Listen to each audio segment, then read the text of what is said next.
स्वागत है आपका द इंडियन पुलाव में। जैसा कि आप इस वीडियो का शीर्षक देख पा रहे होंगे, बेताल या फिर वेम्पायर। ये वीडियो बनाने का ख्याल मेरे मन में आया जब मैंने थामा फिल्म के बारे में सुना। शायद आप में से भी कुछ लोगों ने थामा फिल्म देख ली होगी या फिर उसका टीज़र एंड ट्रेलर देखा होगा। घबराइएगा मत, मैं फिल्म का कोई स्पॉइलर इस वीडियो में नहीं देने वाला हूँ। मैं सिर्फ उस एक कैरेक्टर की बात करने वाला हूँ जिसका जिक्र टीज़र ट्रेलर में भी दिया गया है, बेताल या फिर वेताल। जैसा कि इस फिल्म में दिखाया गया है कि बेताल जो है वो इंसान का या जानवरों का खून पीते हैं, राइट। इनफैक्ट आपको पता होगा कि इस फिल्म का पहले शीर्षक जो था वो वेम्पायर्स ऑफ विजयनगर था। तो बेताल का वेम्पायर से क्या लिंकेज। इनफैक्ट अगर आप गूगल करें तो आप पाएंगे कि बेताल के बारे में आपको इस तरह की चीज़ लिखी हुई दिखाई देंगी कि इट्स अ हिंदू वेम्पायर या Hindu vampire sort of creature thriving on human blood, है ना। And it can cause miscarriage, it can cause madness sort of thing. मतलब इसको एक डेविल, एक मॉन्स्टर टाइप नाम दिया गया है अगर आप गूगल पे सर्च करते हैं तो। लेकिन interestingly it is very different from the Betal which we have seen or heard of through Vikram Betaal की कहानियाँ। आई होप आप में से काफ़ी लोगों ने पढ़ी होंगी, अगर नहीं पढ़ी है तो पढ़िएगा। ये अगर हम बात करें 88 अराउंड समथिंग में रामानंद सागर थे जिन्होंने रामायण बनाई थी ओल्ड वाली, और उसमें अरुण गोविल जिन्होंने राम जी का रोल किया था उन्होंने ही विक्रम का रोल किया था। तो विक्रम बेताल की कहानियाँ जो थी आई कहाँ से थी एक्चुअली, तो 11वीं सेंचुरी में एक टेक्स्ट था कथा सरित सागर, उसमें वेताल पंचमशती यानी वेताल की 25 कहानियाँ करके एक टेक्स्ट था जहाँ से विक्रम बेताल की कहानियाँ आई, जिसमें विक्रम बेताल की कहानियाँ हैं कि विक्रमादित्य राजा थे अगर आपने इतिहास में पढ़ा हो तो, और उनको कोई बोलता है कि भाई जाके उस बेताल को पकड़ के लेकर आओ ना। वेताल क्या है as per that particular text and कहानियाँ, कि वेताल एक सोल, एक गोस्ट है, एक सोल है जिसकी कुछ जो इच्छाएं फुलफिल नहीं हुई हैं और वो मृत्युलोक और धरतीलोक के बीच में अटक गए हैं। तो वो जो सिमेट्रीज होती हैं यानी कि शमशान घाट, वहाँ पर वो जो लाश होती हैं उनके अंदर घुसकर उसमें घुसकर वो अपना जीवन व्यतीत करते हैं। तो उसमें दिखाया है कि एक ऐसे ही लाश या वेताल एक पेड़ की शाखा पे लटके हुए हैं, उनको विक्रम आदित्य राजा जो है उनको उस वेताल को लेकर आना है। तो वेताल 25 कहानी सुनाता है। आप सबको पूरा पता होगा कि अगर कहानी में प्रश्न पूछा जाएगा, अगर विक्रम जानते होंगे राजा विक्रमादित्य, तो उनको जवाब देना पड़ेगा। अन्यथा बेताल ने शर्त रखी हुई थी कि अगर तुम जानते हुए सवाल का जवाब नहीं दोगे तो तुम्हारा सर फट जाएगा, और अगर तुमने कहानी का जवाब दे दिया, सही सवाल का जवाब दे दिया, तो मैं अपने जो शाखा है, जो पेड़ की शाखा है, उस पर वापस आके लौट जाऊंगा। क्योंकि बेताल को पता था कि राजा विक्रमादित्य जो है वो बुद्धिमान और वीर दोनों हैं, तो इसलिए उसने इस तरह की जानबूझकर सिचुएशन क्रिएट की थी। यानी बेताल उस कहानियों के हिसाब से बहुत ही वाइज था और ट्रिकस्टर था, बदमाशी कह सकते हैं, नटखट कह सकते हैं। राजा विक्रमादित्य एक नेक पर्पस से, वो जिन्होंने विक्रमादित्य को कहा था, विक्रमादित्य को मतलब ये था कि वो बेताल की मदद से उनका जो किंगडम है वो और फ्लरिश करेगा, लोग और खुश होंगे। तो विक्रमादित्य किसी बैड पर्पस के लिए उस बेताल को लेके नहीं जा रहे थे। लेकिन हालांकि जिसने उनको कहा था वो एक तांत्रिक था जो कि रॉन्ग प्रैक्टिसेस के लिए तांत्रिक था, not for the right practices, right purposes.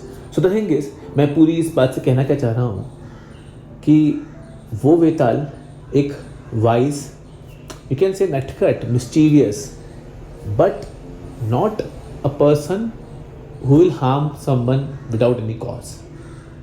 वहाँ उस कंसेप्ट से वेताल को एक वैम्पायरिक एंटिटी कौन लेकर आया, कहाँ से आया ये, ऐसा कैसे हुआ कि 11वीं सदी के अंदर कथा सरित सागर में जो बात बोली गई वहाँ से वो एक डेविल, एक मॉन्स्ट्रस एंटिटी में तब्दील हो गया। सोचने वाली बात है। अगर आप और भी थोड़ा रिसर्च करें बेताल के बारे में, जो लोग फिल्मों के अंदर या फिर कहानियों में ज़्यादा नहीं जानते हैं, उनके हिसाब से भी अगर आप गांव वगैरह में जाएं, खास तौर से महाराष्ट्र, गोवा, कर्नाटक, कोंकण कोस्ट पे जाएंगे तो आप पाएंगे बेताल जो है वो शिवगन का पार्ट है। वहाँ पे बेताल की या बेतोबा की पूजा की जाती है, उनको द्वारपाल माना जाता है, उनको रक्षक माना जाता है। दो इट इज़ उनका जो नेचर है, उनका जो जिस तरह का रूप है और जिस तरह का उनकी प्रैक्टिसेस हैं, it is quite similar to the Betal of Katha Sarit सागर, पर वो उनको पूजते हैं, वो शिवगन का पार्ट है। तो how can someone who is a part of Shivgan be a devil as per this new phenomena of vampire? ये कहाँ से हुआ? तो इसके पीछे जो मेन रूट कॉज है वो है sir Richard Burton. If you may से हिम सर और नॉट, बट रिचर्ड बर्टन जो थे वो एक ब्रिटिश स्कॉलर थे जिन्होंने 1870s अराउंड में कथा सरित सागर के उस टेक्स्ट विताल पंचम विशति को इंग्लिश में ट्रांसलेट किया। इंटरेस्टिंगली उन्होंने सिर्फ इसको ट्रांसलेट नहीं किया, इसको अपनी नीड्स के हिसाब से मॉडिफाई किया। टाइटल जो रखा उन्होंने वो था Betaal and Vikram. In fact Vikram and vampire word वहीं वो लेकर आए, और उसका पूरा टाइटल अगर आप पढ़ेंगे तो आपको बहुत ख़राब ही लगेगा कि स्टोरीज ऑफ हिंदू डेविलरी, यानी कि हिंदू शैतानियत की कहानियाँ। शैतानियत नटखट तो हो सकता है, लेकिन डेविलरी शब्द का अगर आप देखें तो वो एक मॉन्स्ट्रस, एक नेगेटिव सेंस में ही जाता है। डेविल को कभी भी नटखट नहीं बोलते, नटखट को नॉटी बोलते हैं। सो द थिंग इज़ कि वहाँ से उन्होंने ऐसा किया। उन्होंने कामसूत्र का भी ट्रांसलेशन किया था, एंड रिचर्ड बर्टन की खुद की जो ख्याति है वो कोई बहुत अच्छी नहीं है, वो कुख्यात थे। उनके जो लाइफ है उसके अंदर बहुत सारे नेगेटिव पॉइंट्स थे। तो anyways he did his translation and he did his very free translation. In fact उन्होंने 25 में से सिर्फ 11 कहानियों का ट्रांसलेशन किया और उनको अपनी नीड्स के हिसाब से ट्रांसलेट किया।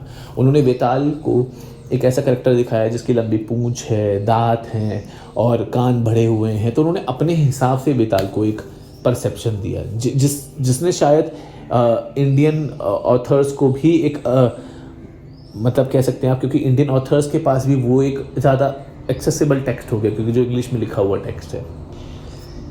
इसके बाद एक ब्रैम स्टॉकर नाम के ऑथर थे, बाद में वो ऑथर बने 1897 में उन्होंने ये जो इनकी रिचर्ड बर्टन की लिखी हुई ट्रांसलेशन थी इससे इंस्पायर्ड होकर, और एक राजा थे मेडिवल इंग्लैंड के टाइम, मेडिवल हिस्ट्री के टाइम पर, जिनका नाम ड्रैकुला या ड्रैकू कुछ था, वहाँ से इंस्पायर्ड होकर ड्रैकुला कैरेक्टर बनाया 1897 के अंदर, जिसको उन्होंने नोवेल में लिखा। और 1931 में एक एक्टर थे जिन्होंने उसको पोर्ट्रे करना शुरू कर दिया, एंड दस come this concept of Dracula और वेम्पायर। तो इसकी जो इंस्पिरेशन है वो बेताल, लेकिन वो नहीं है। मतलब उन्होंने जो रिचर्ड बर्टन का बेताल है वो इनकी इंस्पिरेशन है, नॉट द एक्चुअल बेताल। बेताल का कंसेप्ट कभी भी वेम्पायर से लिंक था ही नहीं।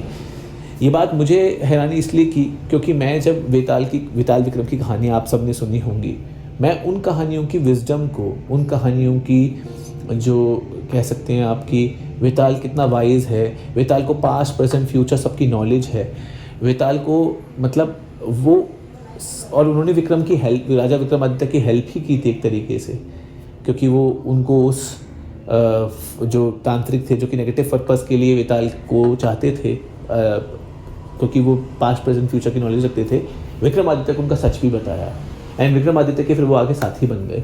तो how come such a figure could be translated to such a negative vampiric sort of entity? ये चीज़, ये जो मैंने आपके सामने बातें कही, ये कोई मेरा खुद का व्यू पॉइंट नहीं है, मेरा खुद का व्यू पॉइंट है, लेकिन साथ ही साथ इसके अंदर मेरे द्वारा की गई एक हल्की फुल्की रिसर्च है, जिसमें ख़ास तौर से मैंने एटलस ऑब्सक्यूरा नाम की एक इंस्टीट्यूट है, ऑर्गेनाइजेशन है, उसका एक लेख लिया। एटलस ऑब्सक्यूरा, माफ़ कीजिएगा, ये हिंदुस्तानी नहीं है, ये भी एक ब्रिटिश ऑर्गेनाइजेशन है, तो वहाँ से मैंने हेल्प ली।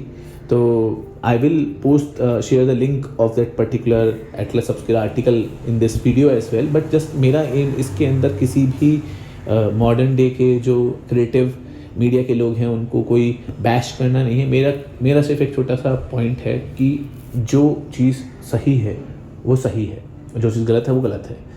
बेताल की जो एक्चुअल कहानी है वो शायद इस वीडियो के थ्रू मैं आप तक पहुंचा पाया हूँगा कि जो उनकी एक्चुअल चीज़ें हैं। बाकी मेरी इस वीडियो से सिर्फ हेल्प नहीं हो पाएगी, आपको खुद इसके बारे में रिसर्च करना चाहिए और ये समझना चाहिए कि क्या वाकई में वेताल वेम्पायर हैं या नहीं। शुक्रिया।